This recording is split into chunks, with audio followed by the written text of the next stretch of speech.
What does it mean to live a good life? This question has been at the heart of human existence for thousands of years. Across cultures, eras, and philosophies, one pursuit remains constant: the search for happiness. Happiness, it's a word we hear often, a goal that many of us strive for. But what does happiness truly mean? Is it the fleeting joy of a moment or something deeper, more enduring? Throughout history, philosophers have pondered these very questions, offering diverse perspectives on what it means to live well, to flourish, and to find true contentment. In this video, we'll embark on a journey through time, exploring the philosophy of happiness from the teachings of ancient Greece to contemporary debates. We'll delve into how different thinkers, Aristotle, the Stoics, religious scholars, and modern psychologists have defined happiness and the good life. Along the way, we'll uncover insights that can help us navigate our own paths to fulfillment. Whether it's through the pursuit of virtue, the experience of pleasure, or the quest for meaning, the philosophy of happiness offers us a rich tapestry of ideas to consider. So let's begin our exploration of this timeless question. What does it truly mean to live a good life?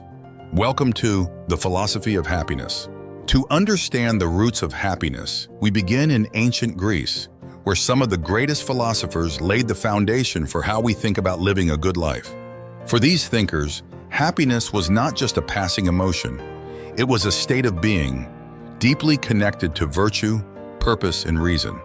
Aristotle, one of the most influential philosophers of all time, introduced the concept of eudaimonia, often translated as happiness or flourishing.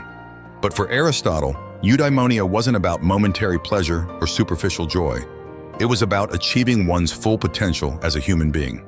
Aristotle argued that true happiness comes from living a life of virtue, where we actively cultivate our character and reason. He believed that by developing virtues such as courage, wisdom, and justice, we align ourselves with our true nature and achieve lasting fulfillment. This flourishing life, according to Aristotle, is the highest good and the ultimate purpose of human existence. While Aristotle focused on virtue, another Greek philosopher, Epicurus, took a different approach. Epicurus believed that happiness is found in the pursuit of pleasure, but not just any pleasure. For him, the key to happiness was atarexia, a state of tranquility and freedom from fear, combined with aponia, the absence of physical pain. Epicurus taught that by seeking modest, sustainable pleasures and avoiding unnecessary desires, we can achieve a peaceful and content life. His philosophy encourages us to focus on the simple joys, the pleasures of friendship, and the importance of a calm mind. In contrast to Epicureanism, the Stoics offered a more resilient approach to happiness. Stoicism teaches that true happiness is found not in external pleasures, but in the cultivation of inner virtue and the acceptance of what we cannot control. According to Stoics like Epictetus and Marcus Aurelius, happiness is achieved through apatheia, a state of inner peace that comes from accepting the world as it is, rather than as we wish it to be. By focusing on what we can control, our thoughts, actions, and attitudes, we can maintain equanimity in the face of life's challenges and find enduring happiness. The ancient Greeks provided us with timeless insights into the nature of happiness. Whether through Aristotle's pursuit of virtue, Epicurus's emphasis on simple pleasures, or the Stoic focus on inner peace, these philosophies offer valuable lessons on how to live a good life. As the ancient world gave way to new civilizations and religions, the question of happiness continued to be central. In the religious and medieval periods, happiness was often intertwined with spiritual fulfillment and the divine. Let's explore how Christianity, Buddhism, and Islamic philosophy shaped our understanding of what it means to live a good life. In Christian theology, happiness is deeply connected to the concept of spiritual fulfillment and the grace of God. Early Christian thinkers, such as Augustine of Hippo, emphasized that true happiness could only be found through a relationship with God. Earthly pleasures and material wealth were seen as fleeting and ultimately unfulfilling compared to the eternal joy promised in the afterlife. According to Augustine, the ultimate good life was one lived in accordance with God's will, where happiness was a byproduct of living a virtuous and pious life. The Christian path to happiness involved faith, hope, and charity, values that directed believers toward a life of service and love, both of God and of others. While Christianity linked happiness to divine grace, Buddhism offered a different perspective, rooted in the teachings of Siddhartha Gautama, or the Buddha. Buddhism views happiness through the lens of overcoming suffering. The Four Noble Truths lay the foundation for understanding the nature of suffering and the path to liberation. The Buddha taught that suffering arises from attachment, desire, and ignorance. The path to true happiness, according to Buddhism, is through the cultivation of wisdom, ethical conduct, and mental discipline. Practices that lead to nirvana, a state of liberation, and ultimate peace. This approach emphasizes inner transformation and the realization of impermanence, guiding practitioners toward a life free from the cycles of desire and suffering. In the Islamic tradition, happiness, or sa'ada, is closely linked to the alignment with divine will. Islamic philosophers like Al-Ghazali explored the idea that true happiness comes from living a life in accordance with the teachings of the Quran and the Prophet Muhammad. Al-Ghazali argued that happiness is achieved through both the spiritual and the intellectual pursuit of truth.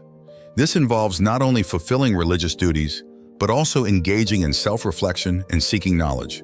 By balancing the material and the spiritual, one can attain a state of inner peace and contentment that reflects the divine harmony of creation.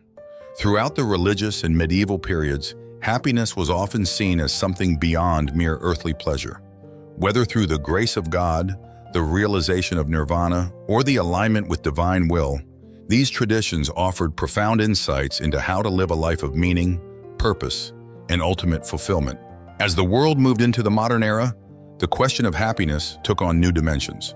Philosophers began to explore happiness not just in relation to virtue or the divine, but in the context of society, ethics, and individual freedom.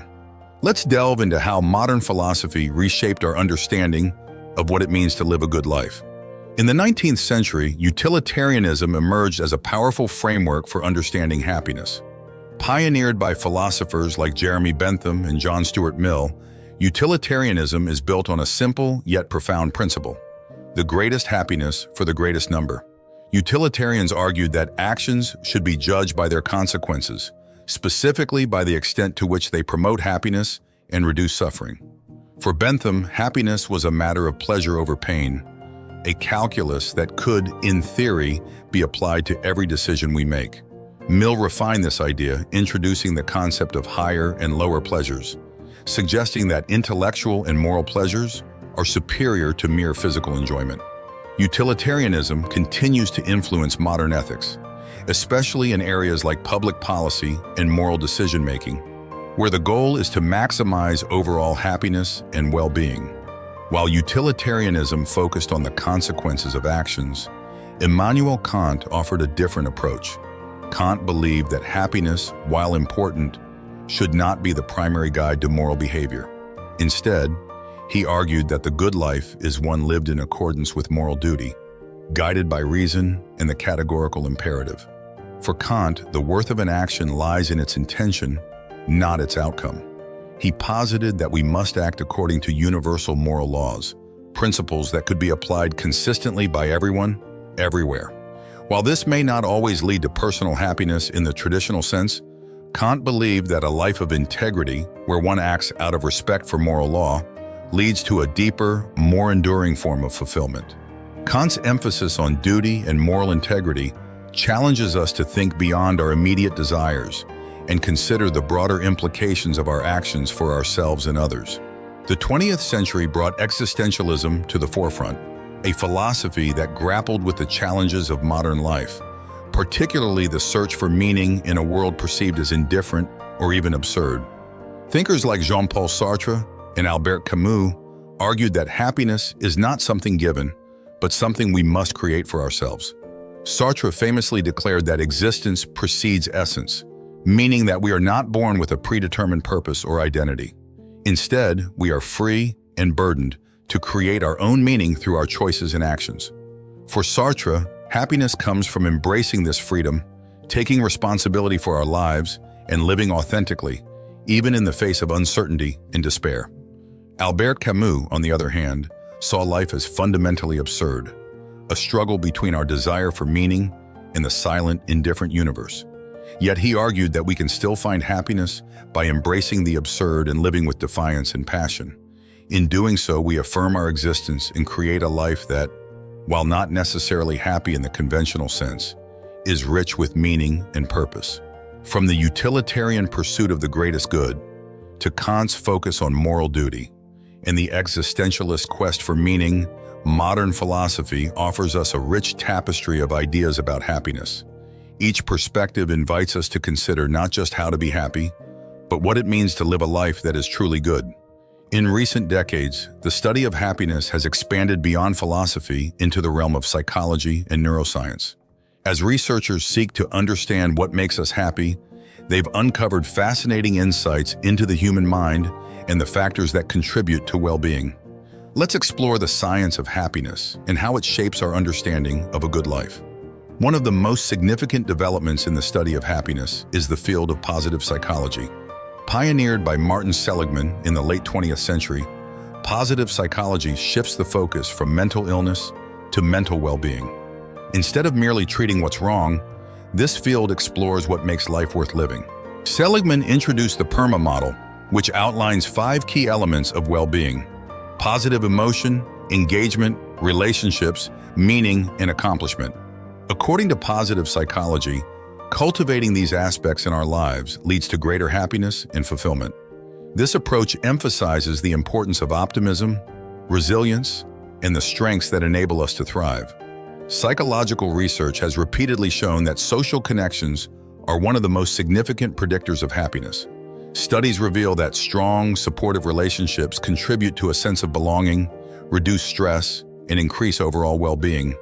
Harvard's long-running grant study, which tracked participants over decades, found that close relationships more than money or fame are what keep people happy throughout their lives.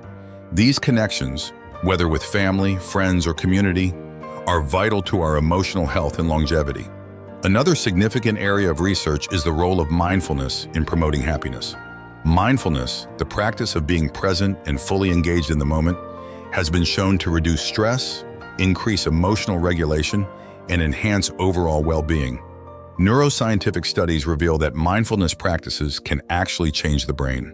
Regular mindfulness meditation has been shown to increase gray matter in areas of the brain associated with emotional regulation and decrease activity in the amygdala, the brain's fear center. This leads to greater emotional resilience and a deeper sense of contentment. The science of happiness offers us practical tools for improving our well-being.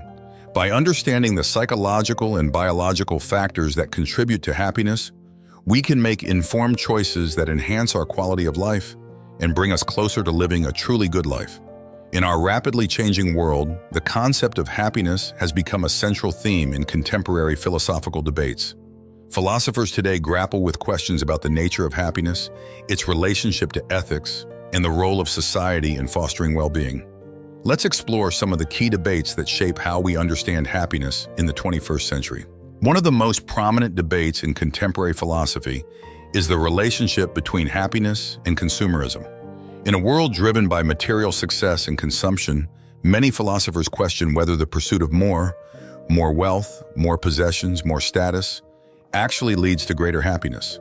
Critics of consumerism argue that it creates a cycle of desire and dissatisfaction, where happiness is constantly out of reach. Philosophers like Tim Kasser and Alain de Botton suggest that true happiness comes not from accumulating wealth or possessions, but from meaningful experiences, relationships, and a sense of purpose. They advocate for a more intentional and mindful approach to living, where happiness is derived from within rather than from external sources. Another key debate centers on the ethical dimensions of happiness. Can we justify our happiness if it comes at the expense of others? This question has become increasingly relevant in discussions about social justice, environmental ethics, and global inequality.